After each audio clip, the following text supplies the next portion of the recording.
And we have Republican Michael Faris joining us now. Michael, we appreciate you taking the time. Yes, thank you for having me. And we'll start with Lucas with the first question. Yeah, thanks for coming out. You're in a race with 3 other high-profile Republicans running. What specific policy positions separate your campaign from the 3 other frontrunners in this race? Well, look, I mean, ultimately, we are running a very different style campaign as far as, being very independent. I think ultimately we need to look at kind of the rogue judicial activism we have going on in our country, and even some in our state, and we've seen that from the state legislature recently. Also, I'm kind of, for cutting this foreign aid. We continue to spend all this money everywhere but in our country and, of course, in our state. And then, of course, election integrity and free markets, and to fix the healthcare system that we have plaguing our nation as well. And you touched on sort of what you've seen both on a state and national level. I wanted to ask, what's your assessment of how Republicans in the U.S. Senate right now are working with the Trump administration? Well, to be honest with you, I think with Mitch, I mean, obviously he stands up to Trump a lot.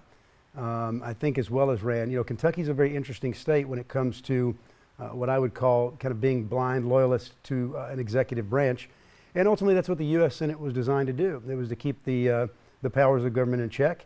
And I don't always agree with either one of them and their decisions, but ultimately we can't have someone going to the U.S. Senate who's just going to be loyal to the executive branch. I mean, we need someone with independent thought, people who understand what the folks in Kentucky need, and that will stand up and represent them, and their interest in this state. You're a supporter of Representative Massey, am I right? Yeah, I mean, I support a lot of the things he does. We agree on a lot of things. Again, a lot of people ask me, will you be like Massey? No, I'll be like Mike Faris. And I think even Massey wouldn't want me to be like Massey. These bodies were designed specifically to have, like I said, a lot of independent thinkers, people who are seeing things from different lenses all across the state. But ultimately the goal is to make sure that we're representing the Kentuckians here who are struggling at home. And when it comes to supporting Massey and supporting President Trump, how do you see that Venn diagram of support kind of overlap? Well, I'll be honest with you. I think Rand Paul probably did say it best. I mean, he supports Trump and he supports Massey. Ultimately, it's about doing the right thing. Look, when Trump puts out an agenda and it serves the American people, I'll be there fighting right alongside of him.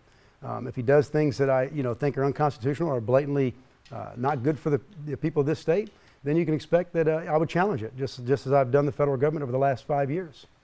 We are now over a year into the Trump administration's, President Trump's second term. What grade would you give President Trump so far in his second term? That's a tough one. I mean, look, I've been a staunch supporter of President Trump, since he came down the escalator in 2015 and actually studied the man starting in about 2008 to 2012, where he toyed with running for president then. And I kind of always told myself, if anybody can fix the national debt we have, it must be Trump. Just file bankruptcy on China, But I don't know. I would say definitely high C, low B, in my opinion, as far as what he campaigned on and his promises and what we're seeing going on today. Doesn't mean he's lost my support, but it just means that from what he's told us and what I see going on today, and a lot of what Kentuckians see going on today, is not exactly leveling up with what was talked about. Just following up on that, what do you believe is the issue or the biggest issue where you feel like maybe the campaign promises hasn't quite aligned with what the results have been? Well, I think ultimately it's going to be the war in Iran. A lot of people are not too happy with that. Be the fuel prices, the grocery prices, and the lack of transparency and accountability to the previous administration and the kind of the rogue government we've seen during COVID. A lot of people are looking for that accountability.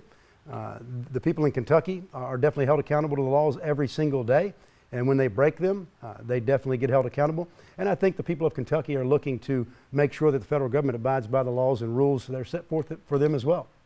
This is your first run for elected office, if I'm not mistaken. Why start with a seat and office like this, the U.S. Senate, one of the most, there's 100 of them in the country. Why start here, and what is your response to anyone who would say you don't have enough experience for this job? Sure, that's actually a very good question, and I get it a lot. And there's a lot of folks, I guess, in the Liberty faction of the state of Kentucky who kind of see that same lens of this idea, you didn't earn your keep. You didn't come up through the ranks. You didn't come in and bide your time and make these connections and network with these politicians. And I'll just be blunt with you. I don't think that the U.S. Senate or Congress was designed that way. I think ultimately everyone has the freedom to stand up when it's their chance and speak their piece and represent their people. And ultimately, look, for the last 5 years, I've been trying to hold this federal government accountable. And at every turn, from politicians to lawyers to media, I've been refused time and time again. So why would I network with those people if they're working against me? But furthermore, why would I start at say like a judicial, say like judge executive position or a state senate position if the troubles that I've had and the studies that I've had over the last 5 to 6 years do not serve that position? Look, I've been very much self-learning a lot of this government, and I filed my own lawsuits pro se in many federal courts, and we've done very well considering. And we will continue to fight those battles, I think, until we win and there is some accountability. But I don't think anybody would start being a dishwasher if they wanted to go on and be the CEO of a company. I think they would train to be a CEO. And I think all these positions matter. And you should always aim for what it is that you're desiring to hold accountable or at least maintain that accountability level. So I've studied the U.S. Senate. I've studied their jobs. Sometimes I think the current senators don't even know their jobs because, look, they're there to represent the people. They're the conduit for what I like to call good legislation, and they're the wall to block any bad legislation thereof. You know, ultimately, they work on treaties, they work on legislation, they block legislation, they work on confirmation of judges, they work on impeaching judges.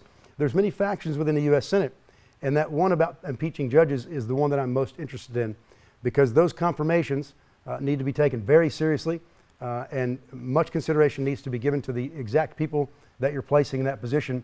And as I said, the Senate was designed to make sure that we're sending our best people to represent everyone in the U.S. government. I want to touch on Iran, which you had just mentioned. The military actions have now expanded beyond a month. We know gas prices nationally are above $4.10 a gallon. The president is now threatening strikes on energy infrastructure if they don't open up the Strait of Hormuz by, I believe, Tuesday. So by the time this airs at 8 p.m., what are your thoughts on the way he's approached this, and should this operation continue? Well, look, we were told in the beginning we wouldn't have ground forces there. Israel won't even put their own forces there on the ground. They've already stated that several times. And if you ask me, this sounds a whole lot like 2 weeks to slow the spread that ended up being 3 years of government tyranny. So I think that we should be looking at a way to peacefully get out of this. I think most Kentuckians feel that same way. I don't think any of us have a problem with holding the Iranian terrorist regime accountable, but you don't bomb your neighborhood because you have a bad neighbor. So I think we need to look at that more strategically, make sure we're making those deals with the right people, and putting good people in our own government that will hold themselves accountable. Because let's be honest, you're never going to have an accountable government if you will not hire people who will not hold themselves accountable first. So I am definitely not for putting more U.S. troops in the Middle East. We've done that for 20 years and replaced the Taliban with the Taliban. So I would be very much appreciative if we could settle down, take what we've done as a win and move on. Here back home, he hit on gas prices just a second ago. I think they're around $4, pretty much around here. You just drove up here, you could probably say. What are some steps that we can take to improve affordability, and just how do those align with your campaign platform and priorities? Well, I mean, ultimately we have our own oil here. We can use that. We can make better deals with other people who have oil in other global markets. We don't have to depend on just solely one thing. And the quickest way to get out of all this is to make sure that we are being independent. You know, we heard and we were promised this idea of energy dominance. Obviously, that's not happening. Right now, it seems like everybody wants to put data centers in everybody's towns. That's actually starving those grids. So, you know, we should be cautious about where we're putting those to and starving those energy markets and infrastructure. We must update that infrastructure first. So I think, like I said, self-reliance is going to be the way out of this. We have our own resources here that we can use. I think we start by doing that, bringing the prices down and help struggling Americans. Because if not, look, these troubles are only going to get worse. What is the biggest threat to Kentuckians right now? Honestly, I think, you know, at the core of all of these legislative ideas, any of these controversies, it is the judgeship. It is the judicial the wing of our government. Because look, even if you want to win, even if you have a great idea, even if you can beat all the odds, at the end of the day, the decision goes before the court of law. And if there are not people in those courts who can make good decisions, sound decisions on the Constitution and what's good for the will of the people, I don't think you succeed in any of it. And that's gas prices, that's immigration, That's election integrity, all the above. So we got to focus on holding our government accountable first and making sure that we're doing the right thing before we can move on and expand and make anything better. Let's say you win in May, you move on to November, you win there, the seat is yours. What is one thing you think the Senate needs to do within 100 days of the next following the election cycle? Again, I think they need to work with the House of Representatives in drafting those articles of impeachments for these judges, specifically because if you look at just not even a year ago, there was a man that slit the throat of a little girl on a train who wasn't even an American citizen. That judge should be held accountable for that. He bears responsibility for what happened to that human life. And beyond that, any controversy in the land that they continue to argue against that is not in the interest of the American people. And I'm glad you brought that up, because ultimately right now in these niche media markets, you can see very plainly that if any of these three frontrunners get this seat in May, Charles Booker will be your next U.S. Senator. It's a bold claim. Very bold. Why do you feel that's the case? Well, because look, if you get outside of kind of these paid conglomerates, everything that's been beefed up around this idea of persuading Americans who they must vote for, Booker's got a great following.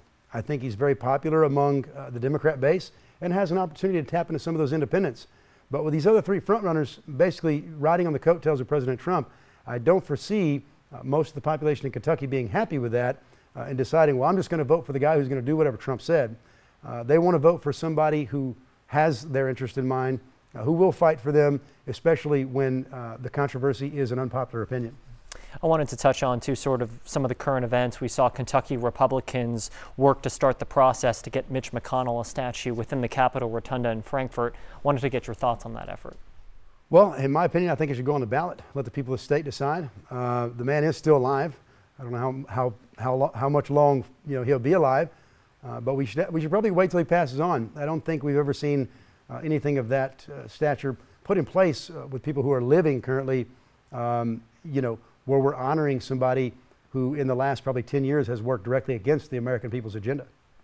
Did you have any other topics you'd want to hit? We could follow up on that. I mean, Senator McConnell's had 40 years in office. Just how do you look at the body of his work? And the past 10 years, it sounds like you disagree with him, but just what are your thoughts on him? Sure. I think Mitch McConnell started out with a very statesman's-like approach. Look, he won in 1984. Beat a Democrat out of the very county that I live in Hardin County. And I think he meant very well.